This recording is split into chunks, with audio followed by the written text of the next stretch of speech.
여러분들이 많이 좋아하시는 시인 중에 엘리엇이라는 시인이 있지요. 그 시인이 이런 말을 한 적이 있습니다. 현대인들은 톡이 텅 비어 있으면서도 동시에 너무 많은 것들로 가득 차 있다. 말이 안 되지요. 모순이지요. 현대인들은 그 속이 텅 비어 있으면서도 동시에 너무 많은 것들로 가득 차 있다. 이 말의 뜻은 뭘까요?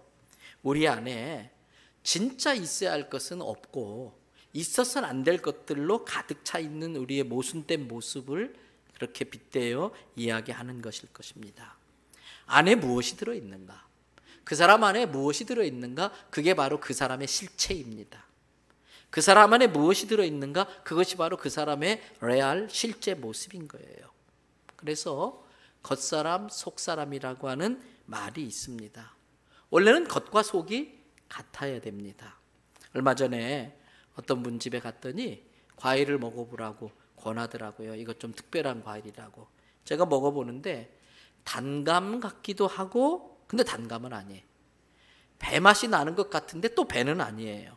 그래서 이게 무슨 과일이냐 그랬더니 요즘에 새로 나온 신품종인데 배하고 감하고 접붙여서 만든 이름이 있더라고요. 태추 단감이라고 그러더라고요. 태추 단감. 겉은 단감 모양을 하고 있는데 속은 일반 감과 다릅니다. 감 맛과 배 맛을 합친 맛이 거기에 아주 절묘하게 나더라고요. 그래서 이제는 과일도 겉만 봐서는 이게 무슨 과일인지 모르는 시대가 되었어요. 그런데 사람은 더 말할 것도 없습니다. 겉을 보면 그럴 것 같지 않은데 같이 함께 일을 하다 보면 그 사람의 속내를 읽을 수가 있어요. 그 사람의 속내가 드러날 때가 있어요. 그럴 때마다 이 사람이 이런 사람이었나 할 정도로 깜짝깜짝 놀랄 때가 종종 있는 것입니다. 겉과 속이 같은 사람을 우리는 진실한 사람이다 이렇게 말을 해요. 그런데 그리스도인들도 마찬가지입니다. 진짜 그리스도인이라면 우리의 속과 겉이 같아야 됩니다. 무늬만 그리스도인이 되면 안 됩니다. 한때 유행했던 말이 있습니다. 호박에다가 뭐 한다고? 뭐 되는 거 봤냐? 아무리 호박에다 줄고도 수박 되진 않아요. 우리 속에 예수 그리스도로 꽉 차 있어야지 내가 말로만 나는 그리스도인입니다. 나는 교회 다닙니다. 예수 믿습니다. 앞만 말해봤자 내 속에 예수님이 꽉 차 있지 않으면 진짜 그리스도인이 아닌 것입니다. 내 속에 예수님이 꽉 차 있으면요. 툭 건들면 예수님이 튀어나와야 돼요. 누군가 나에게 시비를 걸면 본능적으로 나도 모르게 예수님이 반응을 해야 됩니다. 내가 말로는 예수님 믿는다고 하고 교회 다닌 횟수가 여러 해가 됐음에도 불구하고 여전히 예수 믿기 이전에 내 모습이 살아서 겉으로 드러나고 반응한다면 그 사람은 제대로 예수 믿는 것이 아닐 것입니다. 오늘 말씀이 바로 그런 의미의 말씀입니다. 갈라디아서 2장 20절에 내가 그리스도와 함께 십자가에 못 박혔나니. NIV 영어 성경에 보니까 I have been crucified with Christ 그랬어요. have been crucified. 우리가 중학교 영어 시간에 고등학교 영어 시간에 정말 어려웠던 현재 분사형이라는 거예요. had been crucified. 이건 뭐냐면 옛날에 죽었는데 그때만 죽은 게 아니라 지금도 죽고 계속 죽고 앞으로도 계속 죽는다는 거예요. 진짜 예수 믿는다고 하는 것은 내가 예수 세례를 받을 때에 예수님을 나의 구주로 영접하면서 세례를 받을 때에 지금은 우리가 약식으로 물을 3번 뿌립니다만 원래 우리 성결교회도 침례교회처럼 원칙으로는 바다나 강이나 계곡이나 아니면 교회 안에 침례탕을 만들어서라도 완전히 물에 잠그는 거였어요. 그 의미가 뭡니까? 내가 예수 믿고 세례 받을 때 나는 죽었다라는 거예요. 내가 그리스도와 함께 십자가에 못 박혔나니 그런즉 이제는 내가 산 것이 아니다. 내 안에 누가 사신다? 예수님. 그런데 그 앞에 뭐가 붙었어요? 오직 내 안에 그리스도께서 사신 거예요. 내 안에 사실 수 있는 분은 오직 예수님만 계셔야 할 줄로 믿습니다. 여러분, 그래서 우리가 예수를 믿는다는 건 내가 죽는다는 거예요. 그러면 보세요. 시체가 송장이 욕 좀 먹었다고 펄쩍 일어나는 거 봤어요? 송장이 싫은 소리쯤 들었다고 펄쩍 뛰면요 놀래 자빠집니다. 그럴 줄 몰랐는데 갑자기 그 사람이 막 혈기를 부리고 성질을 부리니까 옆에 사람이 놀래 자빠지는 거예요. 정말 내 안에 예수님이 계시면 겉으로도 예수님이 드러나고 예수님이 반응해요. 누가복음 6장 45절 예수님이 하신 말씀이에요. 다 같이 한번 읽겠습니다. 선한 사람은 마음에 쌓은 선에서 선을 내고 악한 자는 그 쌓은 악에서 악을 내나니 이는 마음에 가득한 것을 입으로 말함이니라. 마음에 가득한 것이 입으로 행동으로 드러나는 게 그 사람의 실체라는 거지요. 그런데 사람들은 그 마음에 가득한 것이 드러나면 부끄러우니까 나는 제법 괜찮은 사람입니다. 나는 그럴싸한 사람입니다. 자기를 포장하는 거예요.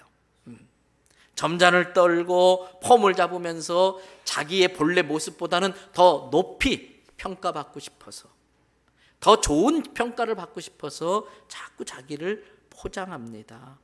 그러나 안에 있는 것은 계속 영원히 감출 수는 없어요.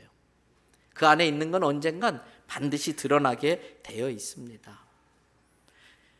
겉과 속이 다르기 때문에 포장을 합니다. 그러나 겉과 속이 같은 사람은 포장할 필요가 있다 없다? 필요할 필요가 없죠. 왜? 겉과 속이 같으니까. 겉과 속이 다르니까 속에 있는 것보다 더 좋게 보이고 싶어서 겉을 그럴듯하게 과대 포장을 합니다. 그런데 여러분, 포장지는요 결국은 반드시 어떻게 돼요? 뜯겨지게 돼 있어요. 포장지는 반드시 찢겨지게 돼 있어요. 그러면 속내가 다 드러나는 거예요. 겉과 속 사람이 같은 사람은 감출 게 없기 때문에 편안합니다. 그러나 속이 다른 사람은 자기 속이 드러날까 봐 늘 불안합니다. 평안이 없고요, 안절부절합니다. 그러다가 어떤 사람, 통찰력 있는 어떤 사람이 내 속을 알아봐 버렸어요. 내 속을 들여다봤어요. 그때부터는 그 사람을 공격하기 시작합니다. 그때부터는 내 속을 아는 그 사람을 원수처럼 생각하게 되는 거예요. 이러한 사람은 참 불쌍한 사람이지요. 사도 바울은 고린도후서 2장 15절에서 예수님을 믿는 모든 우리들은 이 세상을 향하여 그리스도의 뭐라고 그랬어요? 향기다. 향기에는 특징이 있어요. 여러분, 향을 갖고 있으면 향기는 저절로 퍼져나가요. 내가 굳이 향기를 피우려고 하지 않아도 그 향기를 피우는 그 향 자체를 내 안에 품고 있으면 그 향은 저절로 퍼져나가요. 근데 우리를 기분 좋게 하는 향기만 그런 게 아니라 악취도 마찬가지예요. 여러분, 예배 마치고 점심 드셔야 되는데 죄송해요. 그래도 들으세요. 요즘은 우리나라가 길거리가 많이 깨끗해졌는데요, 옛날에는요 길거리에 가끔 거시기가 많이 있었어요. 특별히 뒷골목 같은데 정신 팔고 딴짓하고 걸어가다가 그냥 집에 들어왔는데 그때까지 몰랐어요. 현관에 들어오면 갑자기 구린내가 나요. 어디서 나지? 어디서 나겠어요? 우리 다 그런 경험 있잖아요. 밟아본 적 있잖아요. 내가 굳이 악취를 피우려고 않고 그렇게 숨기려고 하는데도 묻어 있으면 그거는 악취를 피울 수밖에 없다는 겁니다. 그렇습니다. 내 안에 예수의 향이 계신 분은, 나도 모르는 사이에 이 세상을 향하여 그리스도의 향기로 퍼져나가게 될 줄로 믿습니다. 예수의 향기를 굳이 피우려고 애쓸 필요가 없어요. 저절로 퍼져나가요. 그런데 향기뿐만 아니라 나무가 열매 맺는 것도 똑같습니다. 성경은 우리의 인생을 나무가 열매 맺는 것으로 비유해서 설명할 때가 많이 있어요. 요한복음 15장을 보면 예수님을 포도나무로 우리를 가지로 빗대어서 인생을 설명합니다. 거기에 보면 가지가 열매를 맺기 위하여 할 수 있는 게 없습니다.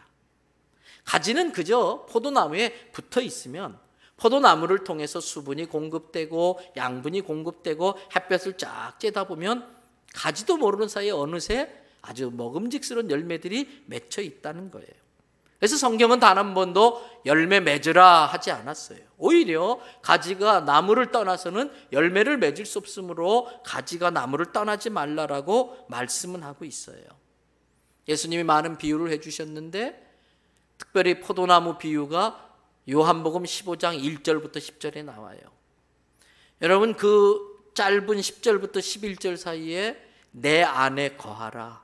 가지로서 포도나무인 예수 그리스도에게 붙어 있어라. 내 안에 거하라는 의미의 말씀이 11번이나 나와요.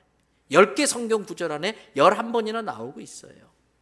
그 중에 요한복음 14장 4절부터 5절 일부를 떼어서 한번 읽어보십시다. 함께 읽겠습니다. 내 안에 거하라. 나도 너희 안에 거하리라. 가지가 포도나무에 붙어 있지 아니하면 스스로 열매를 맺을 수 없음 같이 너희도 내 안에 있지 아니하면 그러하리라. 나는 포도나무요 너희는 가지라. 그가 내 안에 내가 그 안에 거하면 사람이 열매를 많이 맺나니 나를 떠나서는 너희가 아무것도 할 수 없습니다. 가지된 우리가 예수님을 떠나서는 아무것도 할 수 없다. 이어서 나오는 요한복음 15장 7절 말씀에도 너희가 내 안에 거하고 내 말이 너희 안에 거하면 무엇이든지 원하는 대로 구하라. 그리하면 다 이루리라 그랬어요. 여러분, 그런 점에서 신앙생활이라는 것은 내가 억지로 열매를 맺으려고 몸부림치는 건 신앙생활이 아니에요. 겸손히 내가 가지인 걸 알고 포도나무인 예수님께 찰싹 붙어 있으면 나도 모르게 어느새 내 인생 가운데 나도 따먹을 수 있고 다른 사람도 따먹게 할 수 있고 또 그 자체로 하나님께 영광 돌릴 수 있는 많은 인생의 열매들이 주렁주렁 맺어질 줄로 믿습니다. 다른 사람이 따먹을 수 있도록 열매가 맺어져 뻗어나간 거, 이게 요셉을 표현했잖아요. 담장 넘어 뻗어가는 가지 같은 인생이다.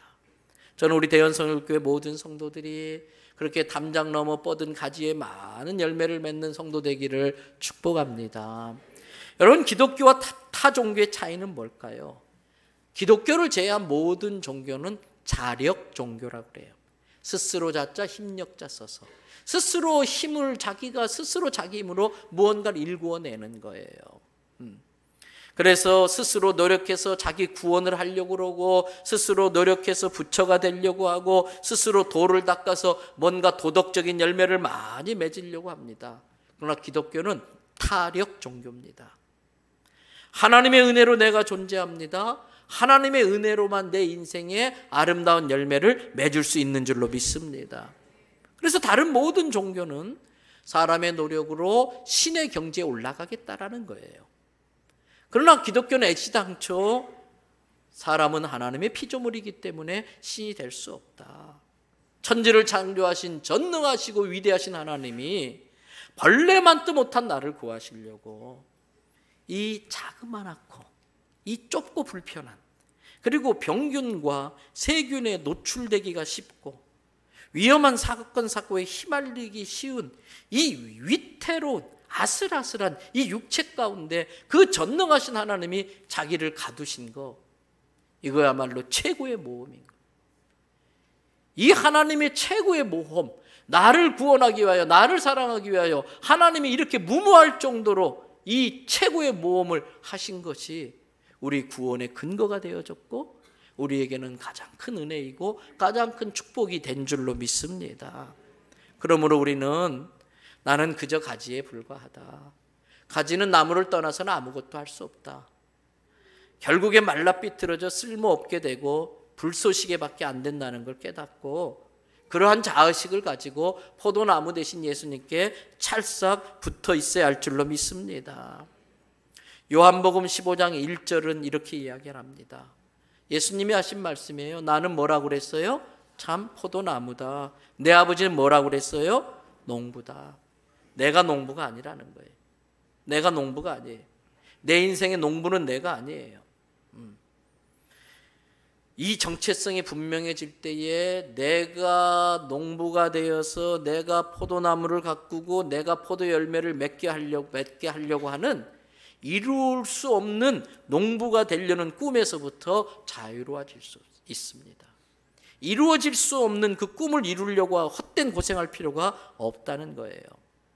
기독교를 제외한 다른 모든 종교는 스스로 농부가 돼서 자기 인생을 가꾸어 보겠다고 하는 것입니다. 아닙니다. 우리는 하나님이 내 인생의 농부라고 믿는 사람들인 것입니다. 나를 존재하게 하시는 분, 나를 심으신 분도 하나님이십니다. 내 인생에 기물 매주시고 걸음을 주셔서 내 삶을 풍성하게 해주시는 분도 하나님이십니다. 여우 새끼와 해충들로부터 해를 당하지 않도록 지켜주시는 분도 농부 아버지 하나님이십니다. 내 인생의 아름다운 열매를 많이 맺도록 가르쳐 주시고 가꾸어 주시는 분이 내 인생의 농부이신 하나님 아버지이신 것입니다. 여기에 신앙의 원리가 있어요. 우리는 농부 되시는 하나님의 농사 기술을 믿고 하나님이 가르치면 가르쳐 주시는 대로 예수님께 착 붙어 있으면 되는 거예요. 그래서 그 예수님으로부터 내게 필요한 것들 주시는 대로 내 안에 가득 채우면 되는 것입니다. 좋은 열매 맺으려고 몸부림칠 필요 없습니다. 좋은 열매 맺으라고 윽박 지를 필요도 없습니다. 좋은 열매 맺읍시다 구호할 필요도 없어요. 예수님께 붙어만 있으면 돼요. 그리고 차분히 날마다 그분이 주시는 것 그대로 받아 먹으면 돼요. 그러면 그 가지에 수분이 공급되고 양분이 공급되면 어느새 우리가 열매가 맺어지는 거예요. 오늘 이 예배도 뭡니까? 예배를 통해서 주시는 수분, 이 부족하지만 종을 통해 선포되는 말씀이 내 영에 양식되어질 때에 내 인생의 가지에 나도 모르게 귀한 열매들이 맺어져 가고 있는 줄로 믿습니다. 그러면 가지에 붙어 있다는 게 무슨 뜻일까? 내 안을 예수님으로 채운다는 게 무슨 뜻일까? 가지에 붙어 있다고 하는 의미는 내 속을 예수님의 말씀, 예수님의 가르침으로 날마다 채우는 거예요. 예수님의 가치관, 예수님의 사상, 예수님의 성품, 예수님의 인격, 예수님의 사랑, 예수님의 믿음으로 내 속을 계속 채워가는 것. 이게 가지에 붙어 있는 거예요. 그러므로 이제 우리의 고민은 그 차원이 달라져야 돼요. 그 전까지 우리의 고민은 내 안에 있는 나쁜 것들 때문에 고민을 해왔어요. 내 안에 있는 죄 때문에 고민을 해왔어요. 그러나 이제는 차원이 달라져야 됩니다. 여전히 내가 나를 비우지 못하고 내 안에 나로 가득 차 있는 그것 때문에 우리는 고민하기 시작해야 돼. 예수를 믿는다고 하면서도, 나는 예수님과 함께 십자가에 죽었다고 말하면서도 여전히 내 생각, 내 고집, 내 주장, 내 행복, 나로 가득 차 있어요. 누가복음 12장에 보면 한 부자의 이야기가 나와요. 예수님이 해주신 이야기입니다. 그 사람은 참 성실한 사람이에요. 아주 착실하게 사업을 하다 보니까 사업을 크게 일군 사람이에요. 많은 재산을 모았습니다. 그런데 그는 그때부터 그 많은 재산 때문에 고민이라는 걸 시작합니다. 여러분, 이 물질이 하나님께로부터 왔다는 것을 깨닫고 믿으면 그 물질을 주신 하나님의 뜻대로 쓰면 고민이 없습니다. 그런데 이 물질이 하나님께로부터 왔다는 걸 깨닫지도 못하고 믿지도 못해요. 하나님께서 사명을 감당하는 도구로 나에게 허락하셨다는 걸 깨닫지 못하면 내가 노력하고 내가 고생해서 내가 모은 물질이라고 생각해요. 그때부터 이 물질을 빼앗길까 봐, 이 물질을 잃어버릴까 봐 고민이 시작돼요. 근데 성경은 하나님이 주시는 물질은 근심과 겸하여 주지 않는다 그랬어요. 자, 이 물질을 하나님이 주셨다는 걸 깨닫지 못한 이 부자는 어떻게 했을까? 누가복음 12장 16절부터 19절을 보겠습니다. 또 비유로 그들에게 말하여 이르시되, 한 부자가 그 밭에 소출이 풍성하매 심중에 생각하여 이르되, 내가 곡식 쌓아둘 곳이 없으니 어찌할까 하고, 또 이르되 내가 이렇게 하리라. 내 곡간을 헐고 더 크게 짓고 내 모든 곡식과 물건을 거기 쌓아두리라. 또 내가 내 영혼에게 이르되, 영혼아, 여러 해 쓸 물건을 많이 쌓아두었으니 평안히 쉬고 먹고 마시고 즐거워하자 하리라 하되. 이 짧은 4개의 성결 구절 속에 내가, 내 곡식, 내 곡간, 내가, I, my, me, 나라고 하는 소리가 자그마치 6번이나 반복해서 나와요. 심지어 이 사람은 물질뿐만 아니라 자기의 영혼도 자기가 마음대로 다룰 수 있을 줄로 착각을 했어요. 물질이 자기의 노후를 보장해 주니까 이제 내 영혼은 평안할 것밖에 없다라고 착각한 거예요. 그래서 내 영혼아, 여러 해 쓸 물건이 많으니까 먹고 마시고 신나게 놀아보자 라고 딱 말을 하는데, 거기에 이 사람이 큰 착각을 하고 있는 겁니다. 사람들은 이 사람을 보고 성실한 기업가, 닮고 싶은 사업가라고 존경하고 부러워했어요. 그러나 하나님은 그 사람에 대해서 그렇게 말하지 않았어요. 누가복음 12장 20절을 보세요. 다 같이 함께 읽어보시겠습니다. 하나님은 이르시되, 어리석은 자여 오늘 밤에 내 영혼을 도로 찾으리니 그러면 내 준비한 것이 누구 것이 되겠느냐 하셔서, 어리석은 자여 tonight, 오늘 밤에 2018년 10월 14일 오늘 밤에 내가 너의 영혼을 도로 찾을 거야. 내가 줬으니까 내가 도로 찾을 수 있어. 그 영혼을 도로 찾을 거는데 네가 준비한 모든 것이 누구 것이 되겠느냐라는 말씀이에요. 여러분, 사람들이 나에 대해서 뭐라고 하는 건 별로 중요하지 않아요. 남의 흉은요 3일이 안 간다잖아요. 지금은 속되게 애들 말로 표현하면 쪽팔리고 창피하고 3일만 지나면 관심도 없어요. 나를 만나서 막 호들갑 떨면서 아이고 그런 일이 있었다며 금방 잊어버려요. 사람들이 나에 대해서 뭐라고 말하는 건 별로 중요하지 않아요. 문제는 하나님께서 나를 보고 뭐라고 하시나, 그게 중요한 거예요. 이 부자는 창고를 채울 줄만 알았지 비울 줄은 몰랐어요. 그의 계획 속에는 고아, 과부, 하나님, 교회, 선교사님, 선교지, 이웃, 어려운 이웃 하나도 없어요. 내 곡식, 내 곡간, 나밖에 없어요. 근데 여러분 아십니까? 많이 가지면 좋을 것 같지요? 마냥 좋진 않아요. 많이 가지면요 인생이 무거워집니다. 인생이 무거운 만큼 인생이 고달파지고 힘들어집니다. 물론 없어서 힘든 사람도 있겠습니다만 우리 중에 어떤 사람들은 너무 가진 게 많아서 무거워서 인생이 힘든 사람이 있어요. 혹시나 내가 가진 것 잃어버리면 어떡하나, 저놈이 뺏어가면 어떡하나, 그 너무 많은 거 그거 일일이 다 지키려고 하니까 인생을 누리질 못해요. 즐기질 못해요. 인생이 고달파요. 여러분, 적당히 가벼워야 멀리까지 갈 수 있어요. 적당히 가벼워야 콧노래 흥얼흥얼 부르면서 기분 좋게 갈 수 있어요. 너무 무거우면 그저 땅만 받아보고 고개 쳐박고 낑낑대며 가요. 농부는 더 많은 열매를 얻기 위해서 과감히 가위를 쳐냅니다. 가끔 보면 야 저렇게 싹둑 잘라내도 되나 할 정도로 과감히 잘라내요. 그래야 그걸 전지라고 그러지요. 그래야 열매가 많이 맺고요 값비싼 관상수로 거듭날 수가 있어요. 얼마 전 태풍에 이 부산에도 어떤 아파트 단지에 이만한 나무가 그냥 쓰러졌어요. 그 밑에 세워놓던 차들이 다 부서졌어요. 근데 이번 태풍에 쓰러진 나무들의 특징이 있습니다. 가지가 많고 잎사귀가 많아요. 가지가 많고 잎사귀가 많다 보니까 바람을 받는 면적이 넓어요.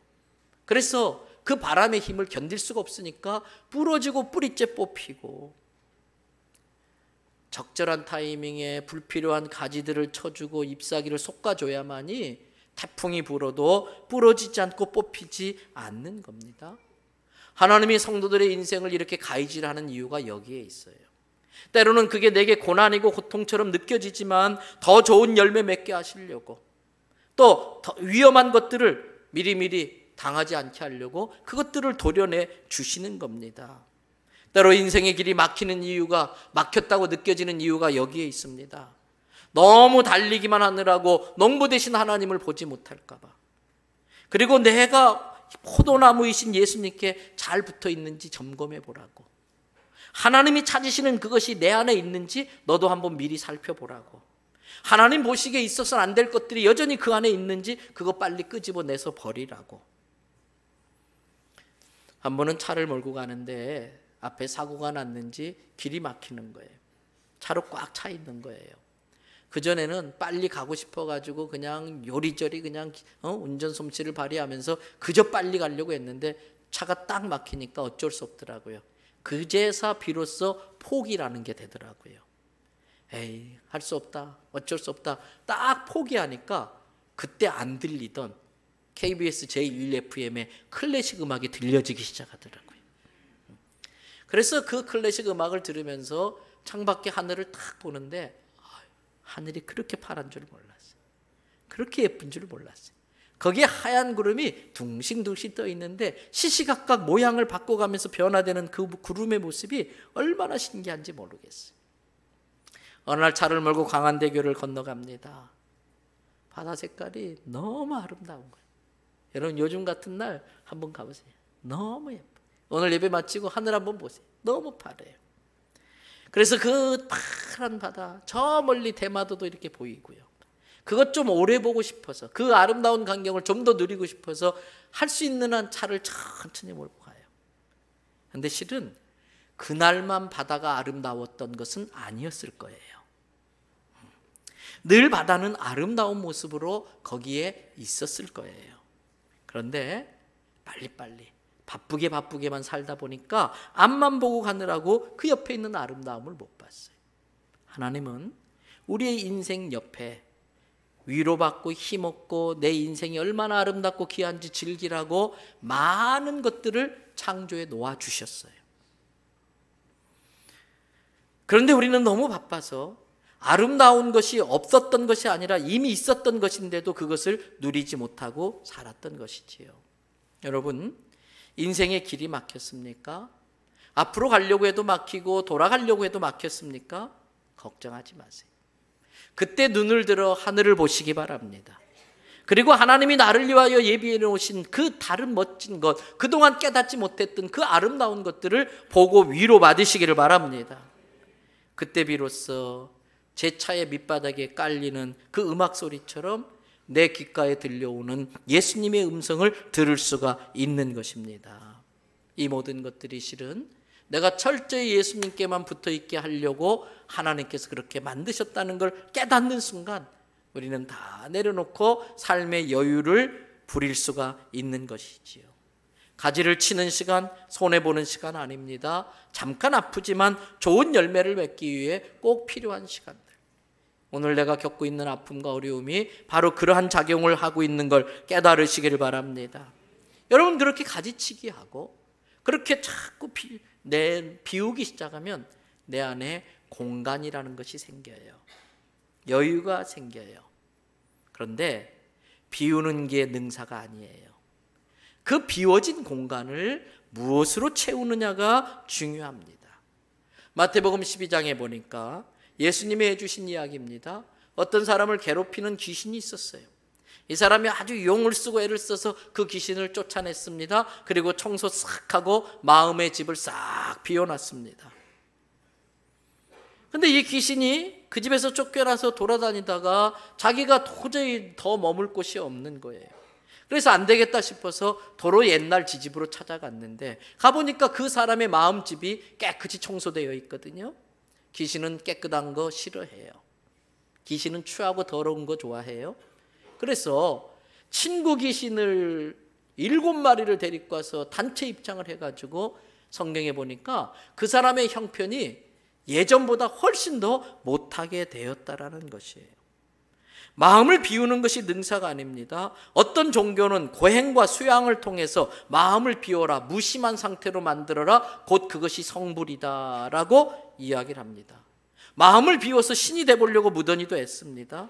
그러나 비우기만 하고 채우지 않으면 갑자기 마음이 허해집니다. 공허해집니다. 그 상태가 좀 지속되면 우울해집니다.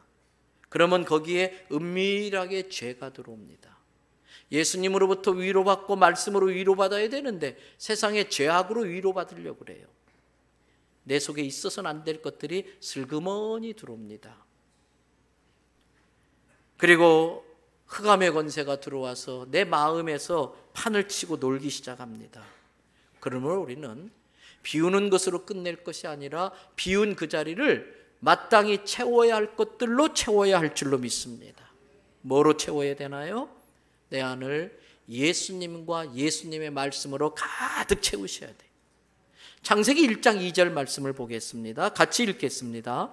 땅이 혼돈하고 공허하며 흑암이 깊음 위에 있고 하나님의 영은 수면 위에 운행하시니라. 그대로 말씀 띄워놔 주세요.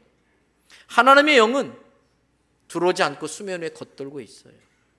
그랬더니 내 속이 어둠의 권세로 혼돈되고 그러면서 막 허무하고 내가 내 인생의 농부가 돼서 내가 내 인생의 주인이 되어서 열심히 나름대로 산다고 하는데 나는 농부가 아니에요. 나는 예수님과 함께 십자가에 이미 죽었는데 죽은 나를 억지로 일으켜 세워서 그거 끌고 가려고 하니까 인생이 얼마나 고달파요. 그러면 그럴수록 점점 더 꼬여요. 그걸 혼돈이라고 그래요. 나름대로는 열심히 착실하게 성실하게 살았는데 풀리는 것이 없다. 어느 날 힘이 쫙 빠져버려요. 내가 왜 살지? 내가 지금까지 무엇을 위해서 이렇게 죽으라고 달려왔지? 마음이 허해져요. 공허해져요. 그 순간 악한 마귀가 돌아서 야, 너 같은 건 쓸모없는 인생이야. 너 같은 건 죽는 게 나아. 죽어라 그러는 거예요. 아닙니다. 여러분, 빛이 있으라 하나님이 말씀하셔요. 근데 빛이 쫙 들어오니까 그 혼돈이 정돈되고 공허가 충만으로 바뀌는 거예요. 하나님의 말씀이 나를 딱 잡는 거예요. 이런 원리를 깨달은 다윗은 그래서 시편 51편 9절에서 12절에 이렇게 말합니다. 주의 얼굴을 내 죄에서 돌이키시고 내 모든 죄악을 지워주소서. 하나님이여 내 속에 뭘? 정한 마음을 창조하시고 내 안에 정직한 영을 새롭게 하소서. 여러분, 그러면서 나를 주 앞에서 쫓아내지 마시고 주의 성령을 내게서 거두지 마시고 주의 구원의 즐거움을 내게 회복시켜 주시고 자원하는 심령을 주사 나를 붙드소서.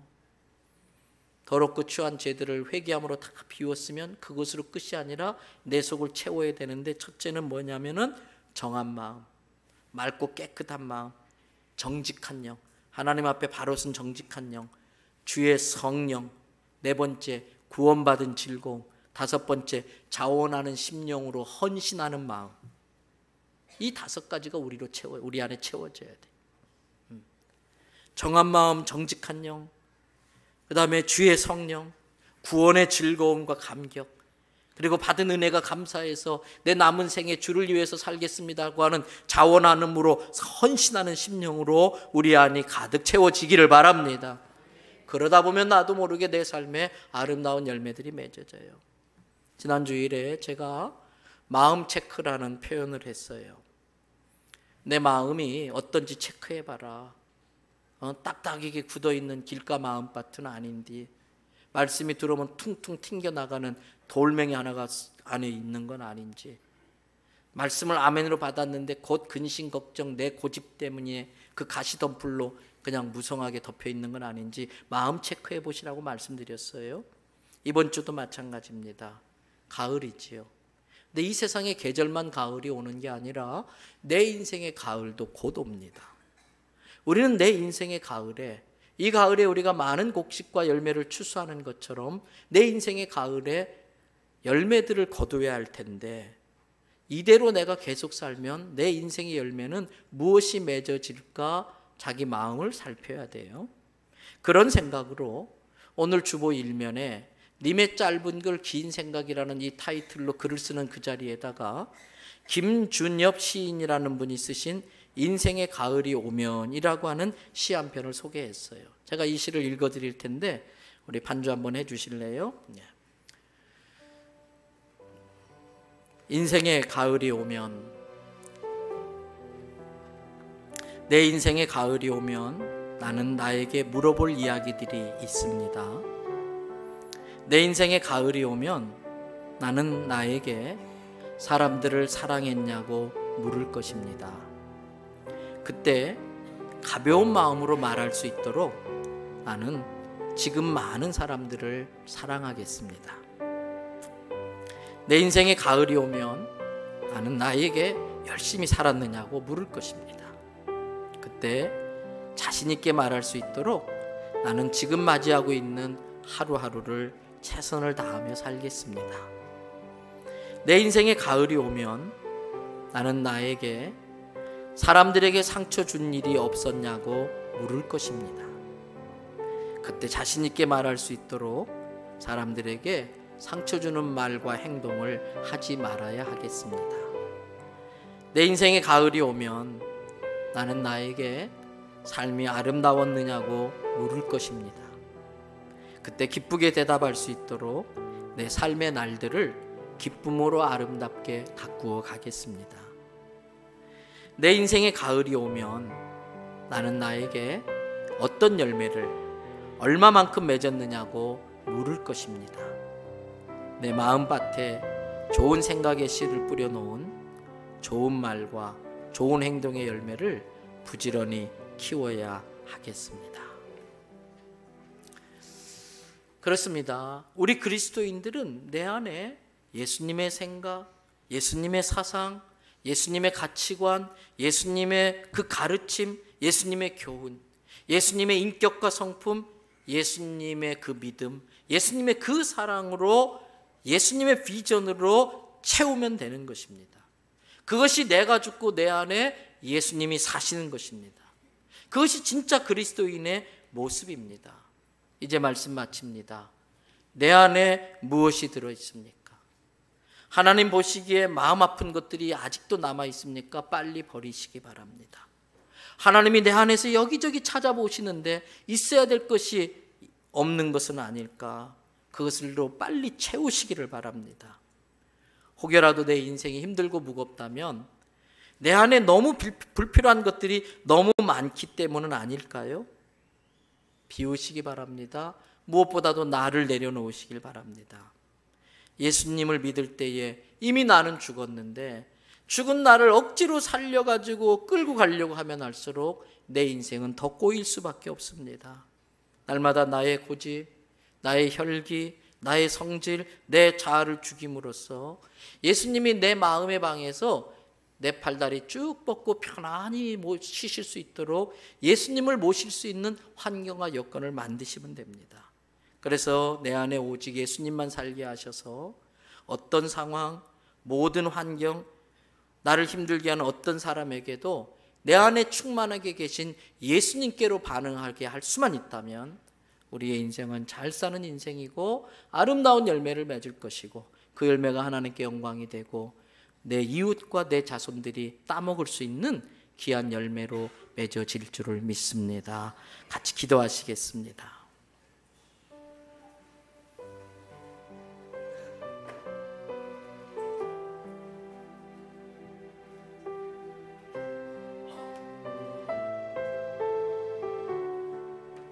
마음 체크하시기 바랍니다. 내 인생에 가을이 오면 나는 어떤 열매를 거둘 수 있을까? 그 열매는 모든 사람에게 참 기쁨이고 즐거움이 되는 열매일까? 이 시간에 우리는 다시 씨를 뿌려야 됩니다. 못된 열매, 쓴 열매 맺는 나무 과감히 뽑아내야 되고요. 다시 씨를 뿌려야 됩니다. 이 시간 내 마음밭이 옥토가 되어서 예수님의 씨, 예수님의 말씀의 씨가 뿌려지고 심겨지게 해달라고 이 시간 함께 기도하겠습니다.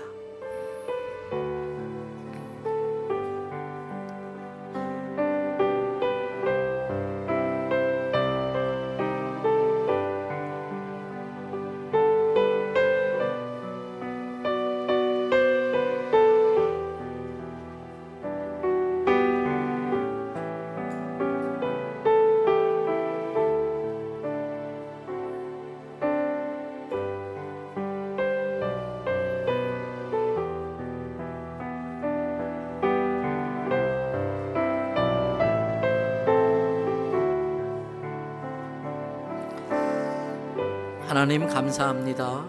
오늘 주일을 우리에게 허락하셔 주셨고 이 주일에 성전에 찾아 나와서 하나님의 말씀으로 내 마음밭을 살피고 내 마음을 들여다보게 하심을 감사를 드립니다. 언젠간 우리 인생의 가을이 올 텐데 그때 좋은 열매들 많이 거둘 수 있기를 바랍니다. 오늘 말씀이 우리에게 자극이 되고 도전이 되어서 지나온 삶을 되짚어보게 하시고 또 우리가 살아갈 삶을 미리 짚어볼 수 있는 계기가 되게 도와주시옵소서. 주님께 받은 은혜와 사랑이 참 많네요. 우리의 가진 것 모든 걸 드린다 할지라도 그 사랑과 은혜를 갚을 수는 없는 걸 잘 압니다. 그럼에도 불구하고 주님이 주신 것들 중에 일부를 떼어 특별히 구별하여 예물로 올립니다. 10의 1조의 예물을 받아 주시옵소서. 11조 드릴 수 있는 믿음 주셔서 감사합니다. 약속한 대로 창고에 쌓을 곳이 없도록 넘치게 해주시는 줄로 믿습니다.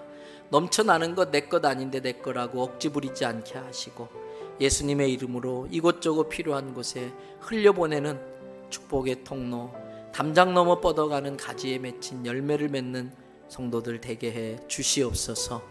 은혜 아닌 것이 없네요. 이것은 이래서 감사하고 저것은 저래서 감사합니다. 그런데 우리는 은혜 받은 자답게 살지 못하고 있음을 회개합니다. 하나님, 감사함에 비해, 감사할 것이 많은 것에 비해 감사에 인색한 우리들을 회개합니다. 작은 감사로 큰 감사를 만들어내게 하시고, 하나님, 감사할 수 없는 것도 믿음으로 감사할 때에 감사할 수 없는 그 힘든 일들이 감사한 일들로 바뀌는 기적이 일어나게 해 주시옵소서. 지난 주일 우리 교회 방문하셨던 루안다의 고민수 선교사님, 그 유치원에 차량을 구입하는 데 써달라고 특별한 목적으로 물질을 드리는 손길들이 있습니다. 하나님, 내 손에 있을 땐 작은 것이었는데 이것이 아프리카에 가서 자동차 바퀴가 되어서 복음을 싣고 달리는 것을 생각하면 참 감격스럽습니다. 하나님이 이 물질들이 오병이의 기적의 종자 씨앗 되게 하셔서 천하를 구원할 수 있는 수많은 그리스도인의 인재들을 저 아프리카 땅에서 키워내게 하여 주시옵소서. 우리 중에는 마음은 간절하지만 주님 앞에 드릴 것이 없어서 안타까워하는 성도들도 있습니다. 물질로 드리지 못한다는 것뿐이지 그 누구보다도 주님 더 사랑합니다. 주님의 몸된 교회를 섬기고 있습니다. 눈물의 기도로 몸으로 마음으로 섬기는 그 성도들의 헌신을 주님은 아실 줄 믿습니다. 좋은 것으로 갚아 주시옵소서. 객지에 군에 외국에 가 있는 자녀들 일일이 따라다니지 못합니다. 우리들이 책임져 주지 못합니다. 그래서 기도합니다. 그런데 우리가 하는 그 기도가 우리 자녀들에겐 가장 큰 백이고 든든한 지원이 되는 줄 믿습니다. 눈물로 기도하는 부모가 있는 자식은 결코 망하는 법이 없는 줄 믿습니다. 잠시 곁길로 갔던 자녀들도 믿음의 길, 의의 길로 돌아오게 하여 주시옵소서. 병상에 누워있는 성도들 주님 이 시간 찾아가 주시옵소서. 친히 안수하여서 일으켜 주시옵고 제발로 성전을 찾게 하여 주시옵소서. 이 시간 예수님의 이름으로 명할 때에 병만은 떠나갈지어다. 질병은 고침받을지어다. 귀신과 가난은 물러갈지어다. 하나님의 백성들이 이 땅에서도 잘 되게 하여 주시옵소서. 하나님, 나라가 동성애와 또 여러 가지 차별법 제정이라든지 이슬람 세력으로 또 신천지나 이런 이단으로 말미암아 혼란 가운데 있습니다. 하나님의 말씀이 이 나라 가운데 임하게 하셔서 혼돈이 정돈되게 하여 주시고 공허한 사람들의 마음이 하나님의 사랑으로 예수의 밝은 빛으로 충만해지게 하여 주시옵소서. 은혜로우신 주님, 오늘 또 애쓰고 수고하고 헌신한 모든 성도들의 그것을 주님은 다 보고 계시고 알고 계시는 줄 믿습니다. 좋은 것으로 갚아 주시옵소서. 영광 찬양 주께 올리며 예수님 이름으로 기도드립니다. 아멘.